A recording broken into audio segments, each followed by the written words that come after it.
Coming up on this week's Salt and Sauce Chat Show. That was the very last thing we recorded as a band, and it was that was in the middle of like the arguments and when it was all going wrong. And it was the last time we ever went in the studio together, and I think that's what the 80s delivered up. Was, you know, back in the 80s you had great bands that were playing, you know, guitars, drums, synth, traditional kind of rock band setups, playing great pop music. And also, I think at that point, and just before True came out, there was a whole new kind of raft of synthesizer sounds that came out that were available. Like a music production just went through the roof at that point. You know, I love acting. I love it. I love it so much. It's a bit like, in a way, weirdly, it's a bit like playing golf, because when you go out to play golf for the day, all you're thinking about is putting this little ball in this little cup, you know, and you can't think about anything else. And it's kind of like therapy for you.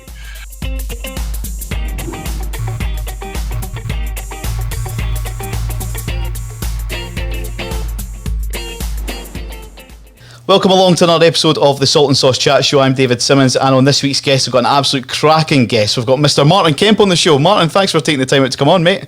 Not at all. It's my pleasure. My pleasure. I love the show. Nice one. So I just want to talk to you quickly about a new book that you've got out, because a lot of people during lockdown are finding hard things to do to fill the time. It can be quite a bit boring, but you've teamed up with your wife Shirley and you've released a book. It's called It's a Love Story. Is this something that you and Shirley always planned on doing together? Yeah, kind of. It came about in the last lockdown, in the first one. And, you know, when everybody was searching for something to do. And it was an idea that I had for over the last couple of years to put it together, where it was two biographies in one, because mine and Shirley's lives are so closely entwined, you know. It's almost like a movie where you've got a plot and a subplot, and the stories keep taking over one and the other, you know. One's the lead and then one's underneath, and then they swap, and, you know, Shirley's stories will sit on top sometimes, and you will get both sides of a story rather than just one side, is what we used to be reading in a biography. And so it was always something that I wanted to put together. And then it was just a thrill, to be honest, you know. Was there ever any arguments about the content that you put in? Well, it was just listening to, for me, the thrill was listening to Shirley's side of stories that affected our lives. Right.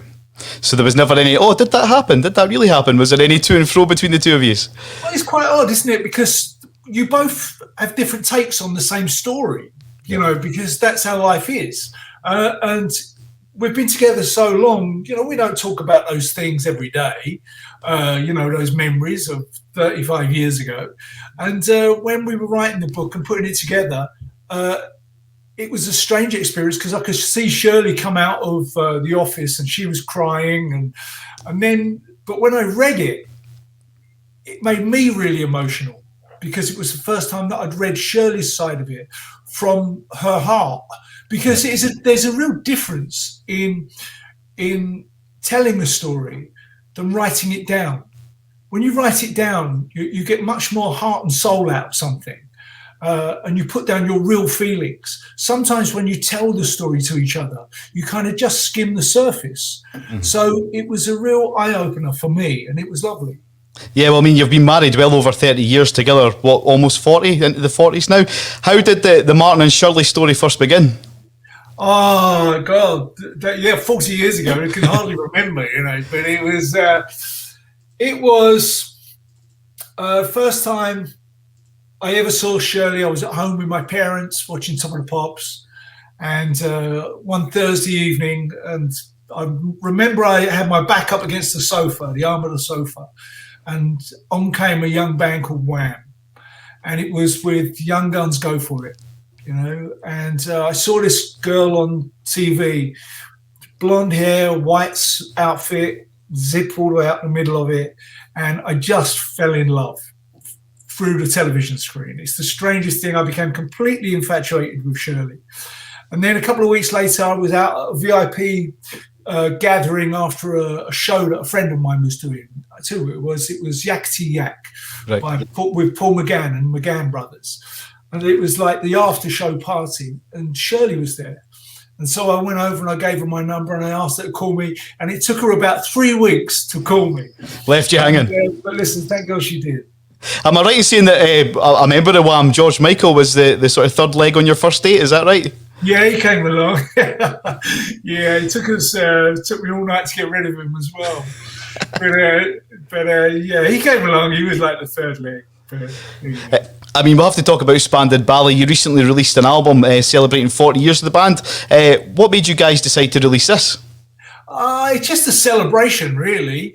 Whether or not it sold a lot or a lot of people heard it, it really wasn't the point. The point was that Spandau Ballet music affected a lot of people's lives over the last 40 years.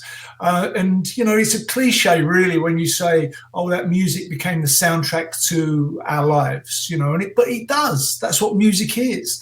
And so when a lot of people listen to those Spandau Ballet tracks, it takes them back to probably the best times of their lives.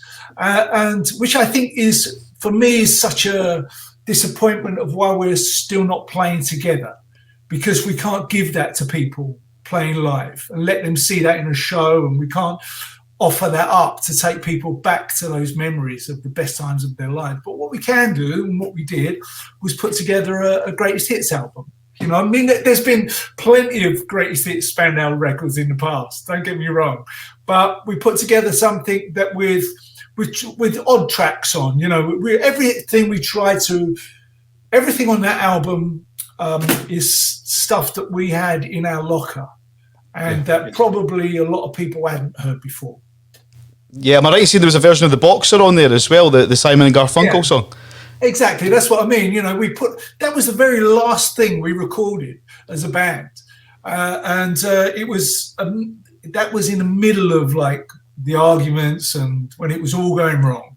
And it was the last time we ever went in the studio together, because, you know, the band was falling apart the year before, and I was trying everything I could to talking to my brother, keeping him interested, playing kind of like mediator between my brother and the rest of the band. And all of a sudden we got back into the studio, and I thought it was going to last longer, but it never. It just was for that one track, but nobody had ever heard it. So we got it and we put it on that record, and it just out of interest, really. You know, I mean, pre-COVID, Martin, there was talks about a Spandau Ballet musical. Is that something that could still be on the cards in the pipeline going forward? I don't know. I mean, there was a lot of talk about that at one point. You know, there was a script, and the script was really nice. Or there is a script out there. The script was really nice, but you know, at the moment, the climate we're in at the moment, it's impossible to get anything going. You know, it's impossible to go and watch Les Mis at the moment. So it's going to be, I reckon, a few more years before things move around. Absolutely. Let's talk about some Spandau songs, if that's okay. The first one, obviously, Through the Barricades.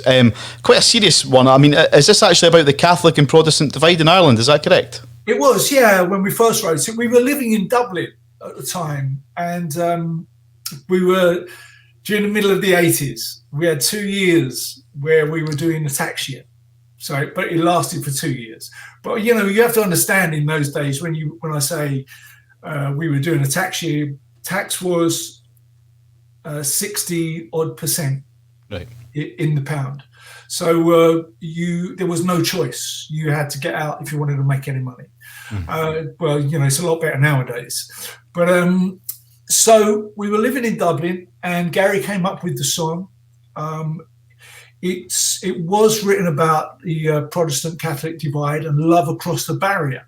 You know, people who find putting their love together difficult for any reason, really. And as we took it around the world, touring that track, we found that it belonged to not just that Catholic Protestant divide. It belonged to anybody who had a divide in between their life. that was trying to put love together. Like when we were playing in San Francisco, it belonged to all those gay guys and gay girls that were out there that found it difficult to get together. And then when we finally got back together in 2009, Spandau, after about 15 years arguing, we walked into the rehearsal room, and the first thing we played was Through the Barricades. And then it became our song, personally, because it became ours, the way that we could break down that barrier through music. So Through the Barricades, I think for us, for me, is probably the most important song that we ever made. Yeah, no, it's a great tune. Am I right in saying there was a link to, I remember reading this somewhere, a link to one of your ex-roadies along with Bananarama? Was it Kids O'Reilly that maybe inspired you to write a song about that? There is a link to that, but that's Gary's story. Is it? Right. That's Gary's story, because Gary wrote that track, and he will tell you about that one day when you got him on the show. No bother at all, Martin. Another single, obviously, a huge fan of True. I mean, it can be found on all the greatest love song compilation albums out there. It's been on movies such as 50 First Dates, Hot Tub Time Machine, Charlie's Angels, The Wedding Singer, and so many more. When writing...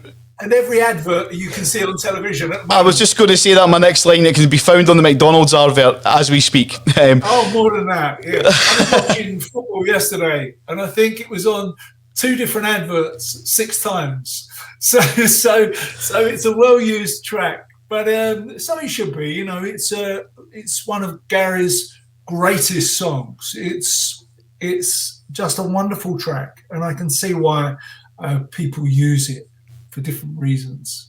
Yeah, obviously. I mean, Gold, a favourite of mine. It's still to this day one of the best tunes out there, if you ask me. And why do you think songs like Gold and True and Through the Barricades have stood the test of time and are still current just now, if you like? I mean, as we touched on, True's been used on so many adverts. Why do you think that is, that songs like these have stood the test of time? You know what? I don't know, to be honest. I mean, just that they're great songs, exactly that. And I think that's what the 80s delivered up was... back in the 80s, you had great bands that were playing, guitars, drums, synth, traditional kind of rock band setups, playing great pop music.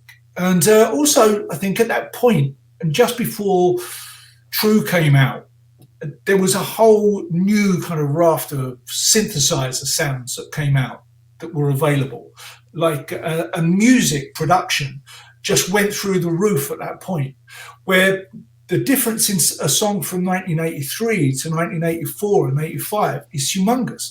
Yep. Before, like, if you think of the difference of coming out of punk and then what Trevor Horn was producing, with ABC and Grace Jones and stuff like that, the production on those records is incredible. And I think what happened with the True record as well was we went off to the Bahamas to record it, and we had a load of these new synthesizer sounds at that time, and one of those was the sounds that ended up on Gold and True and I'll Fly For You, which made them sound kind of bigger and more kind of anthemic. Am I right in saying that you guys performed as well at 1985's probably the most famous ever stadium gig, if you like, at Live 8? Yeah, of course. Yeah. How was that? I mean, we've obviously seen in movies recently with Freddie Mercury and that crowd, that sea of people, like you touched on earlier, things like that are so far away in the future. Looking back now to 1985, I mean, how was it being on stage in front of all those people at Live Aid? It's amazing, it always is. Playing football stadiums, we toured football stadiums for a good few years, but Live Aid was a special day, and it went far too fast. And it's something that I took from that, which I will never forget. And it's something that I try to hand down to my son and my daughter, is on those moments, you have to stand back and you have to breathe them in.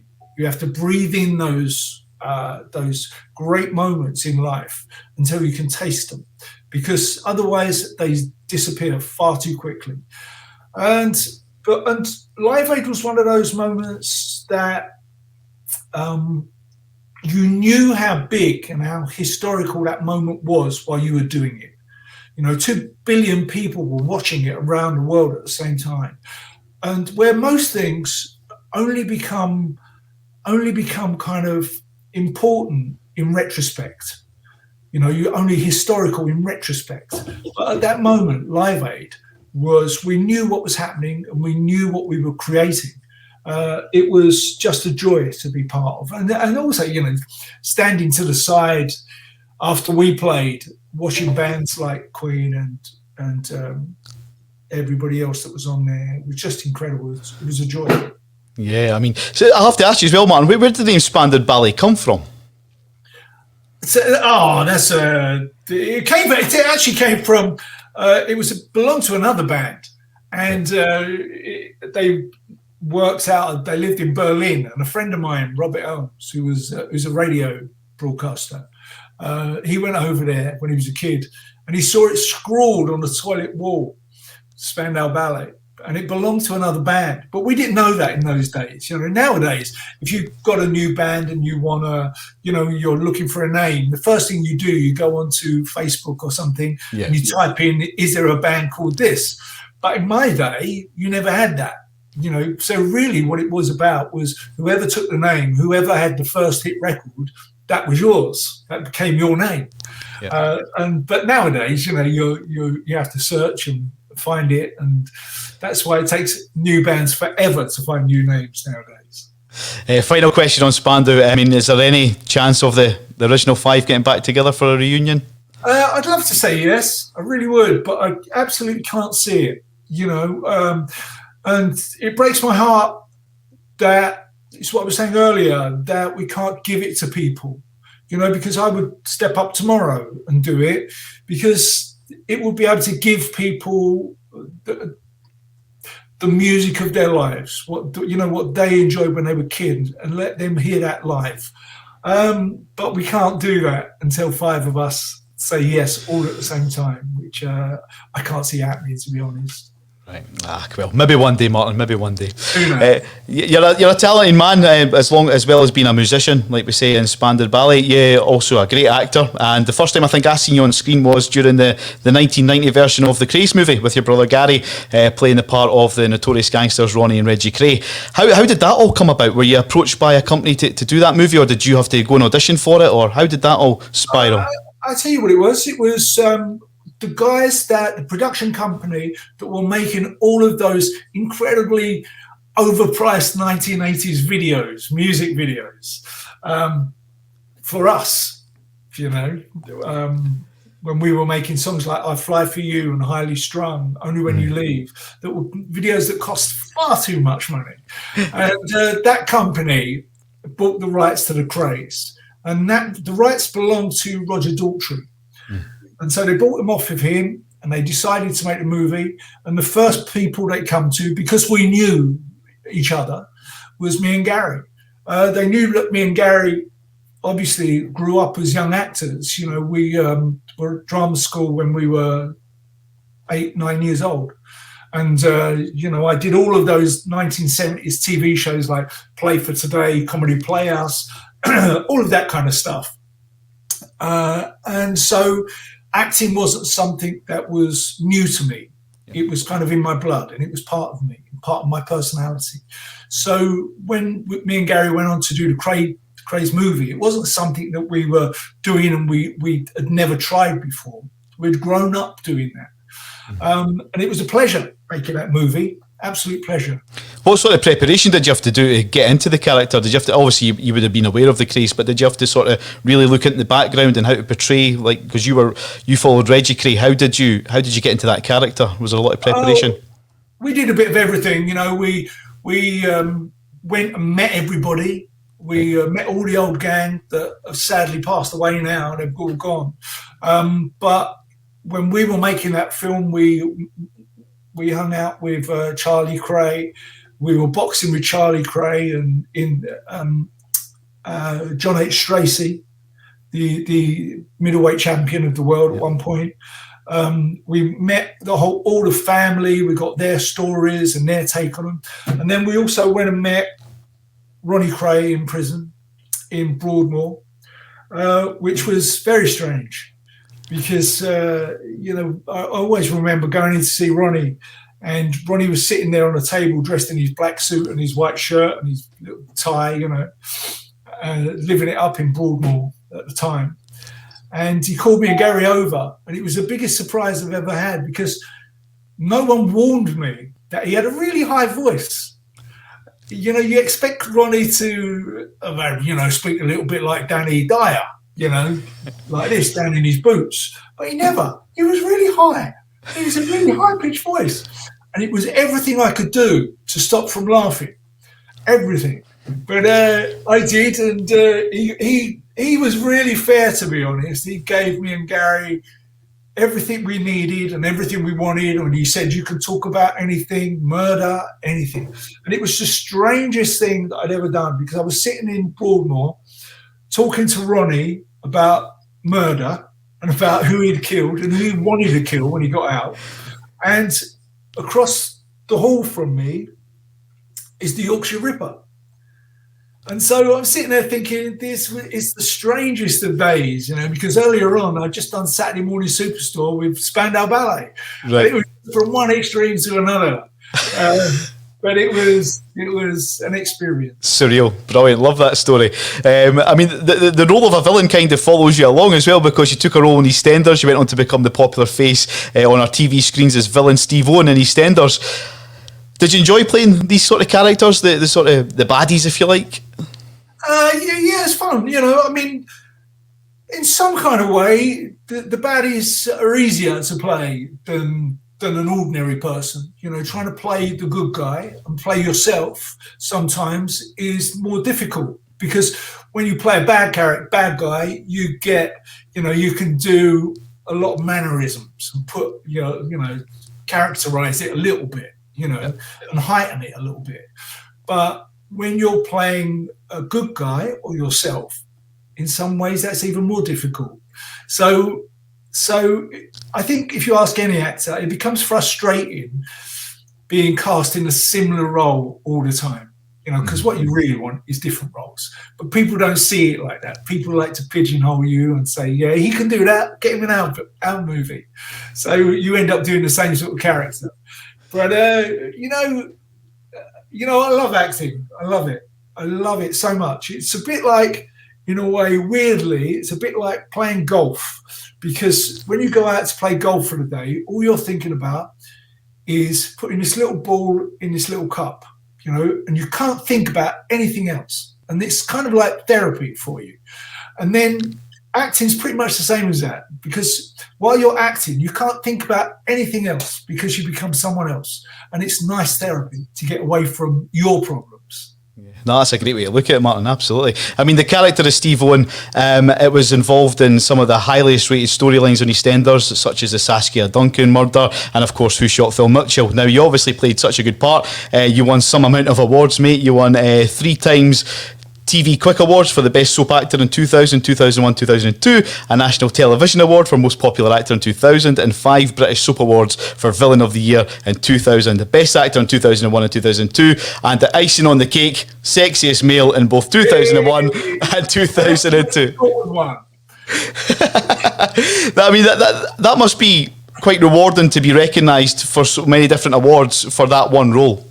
I tell you what was important at that time was you have to understand what came before that to realise why that was important. Because before that, in 1995, I was really sick with I had brain tumour problem, and I had 2 brain tumours removed. And for about 4 years, it took me to get over it. And my wife and my family around me never thought I was going to get through that 4 years. And so all those awards that I got from EastEnders and playing the part of Steve Owen, really, I always felt belonged to them for getting me through it. And it was a reward that wasn't just for me at the time, it was for everyone. Because, when I took that role on, when I took the Steve Owen role on, my brain wasn't working properly. I didn't even know if I could remember lines, or if I tell you how bad it was. At one point, if I wanted to walk left, I would walk right. If I wanted to go right, I would go to a door over there, and it was just messed up completely. Yeah. And it had been cut apart, and the electrics in my brain had to find a new route, and it just took time. So when I took the role of Steve Owen on, it was kind of, I was jumping in the deep end a little bit, and but it worked out. So all of those awards that I got for that really belong to my family. Yeah, no, that's superb, mate. I mean, I was going to touch on that later on in the interview, obviously, because you got a plate fitted as well, didn't you? And you're a patron. Yeah, they chopped the whole thing off, and then, I mean, it was a big old lump, it was like this. Right. And sitting on the back here, and then they chopped it away, and they put a metal plate on to cover it all up, so it's all like there, the metal plate, about as big as that. And, right. But it was a blessing, to be honest with you, absolute blessing, because while they were attacking this big one here, they found another one that was inside. Oh, wow. So if it wasn't for the big one showing itself, then they would never have found the one that was inside, and the one inside would have killed me. So for that reason, I always think it's the luckiest thing that ever happened to me. Yeah, I mean, I want to touch on a couple other things quickly with you, Martin, as well. You were a housemate in Celebrity Big Brother 10, where you finished third. How was that being cooked up in the Big Brother scene and in that housemates? I mean, the other people who, I mean, Julian Clary won it that year with Colleen Nolan finishing second and yourself third. How was that experience for you? It was it was a strange one. I'll tell you how that came about. I was standing in I've always said, right, that the loveliest thing about being in the business that I'm in is that you never know what's coming through on your text or your email next. You never know where it's going to send you around the world or what you're going to be doing. And I'm standing in the kitchen at home, and my phone beeps, and I pick it up, and Shirley's in the kitchen as well, and I start to smile. Right, and then Shirley said to me, "What is it? What's on the phone?" And I said, "Oh, they want me to do Celebrity Big Brother." So I said, "I'm not going to do this. I can't do it." And then Shirley came over and she saw my phone and she saw how much it was, and then she said, "You're going." You're told. You're doing it. No, I went. Brilliant. We need to touch on, obviously, your son Roman as well. He's absolutely smashing it. Absolute top drawer. Brilliant show at the breakfast show on Capital Breakfast. Yeah. Listen to every morning. He did a great stint on I'm a Celeb. Having a son now sort of following the industry that you've already been in, do you look at yourself now maybe as a bit of a mentor and try and maybe guide him in the right path? I think I did for a while, obviously, because I'm his dad. But nowadays, the only time that Roman will ever ask me for any kind of advice on anything is if it's a kind of personal advice where he's having a problem with someone or something that people are doing around him, where you need like life experience in that kind of thing, rather than should I take this job or shouldn't I take this job? He's absolutely on the ball with what he wants to do. He's, like you say, he's absolutely brilliant at what he does. Brilliant. Yep. And sometimes, I've been working with him last year. We did Gogglebox. Yep. Here in the sofa here in the office. That's what I was going to discuss with you, Martin, as well, because I mean, you get celebs that you put together and you can tell that they're just getting on because they're friends. But to see that father-son relationship on the telly, because you've done Martin and Roman's Sunday Best as well on the TV, but I love you on Gogglebox. You've just got that chemistry, that father-son. I mean, I take it you enjoy spending time on camera with your son as well, yeah? Oh, amazing! Because you got to remember when we did Gogglebox last year, it was lockdown, and so most people weren't getting to see their family at all. It was only because we were making that TV show, and their testing rigmarole is incredible, right? Top drawer. So we were able to do it, and part of the reason of me loving doing that show was because I was loving seeing Roman. And the same with Sunday Best. I love working with him. He's a real perfectionist. He's only what is he now? 28, I think, and he's a real perfectionist. And it's lovely working with someone who's like that. It makes you raise your game. I mean, I was going to obviously touch on a bit more about your brain tumour that you talked about earlier, but I seen on an interview you did with Loose Women as well that you also suffer from tinnitus in one of your ears. Is that right? Yeah, that's too long playing in a band. I was going to say that. I mean, is that what it is, just solely being so close to the speakers? Because it is something that a lot of people don't talk about. I mean, my father-in-law, he suffers from it. He's a motorbike rider, and he thinks it's obviously the loud engines and stuff. But in a generation where, I mean, for example, myself just now is wearing headphones, a lot of people are growing up with the ear pods and the headphones. Yeah. How vital is it that we take care of our hearing? Oh, it's amazing, man. I tell you what, I'm quite lucky. You know, I have tinnitus in this left ear, and this left ear is because, you know, I used to play bass guitar with 20 speakers towering over me, behind me. And it's this ear because I used to stand like that, looking at my guitar. Because I'm, you know, and with my ear facing the speaker. And this ear is all right. But I never notice it until someone mentions it. And then now, sorry. It's all crazy. But no, I never notice it unless someone mentions it. So listen, you know, I can't really moan about it, to be honest, with the career that I had. I'd be more shocked if I never had it, to be honest, with what I've done. But it's incredibly important. You know, I tell my boy to look after his ears. Of course you do. But these things you find out with age. Yeah. So we touched on right at the start of the interview, during lockdown, you've worked on a book with your lovely wife Shirley. What's the first thing you're going to do once hopefully this lockdown passes? First thing I want to do is go to restaurants. I think that's the thing I'm missing. It's the social thing, isn't it? Of you know, I think that's what I feel sorry for all the young kids that are missing school. It's that they can catch up their schoolwork. You know, schoolwork's something, they'll find a way that they can get around it, and they will learn that stuff that they've missed. What they won't fill those gaps with is the social aspect of school. And that is what kids are finding really difficult. And I think that's what, the same for me, that's why I love working, is not, you know, I love working because I love the social aspects of it.